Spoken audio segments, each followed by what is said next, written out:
people, this ministry by God's grace ay naging worldwide ministry. Ngayon ay 75 countries at marami nagtatanong, how did it happen?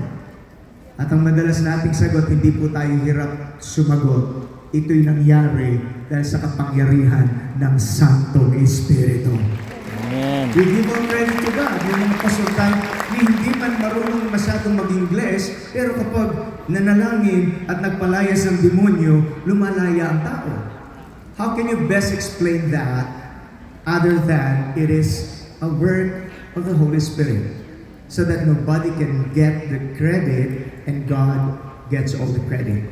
One thing about prayer po, because today we are launching this very simple, but we believe it's led by the Spirit na prayer movement program, and it's called Breakthrough 320.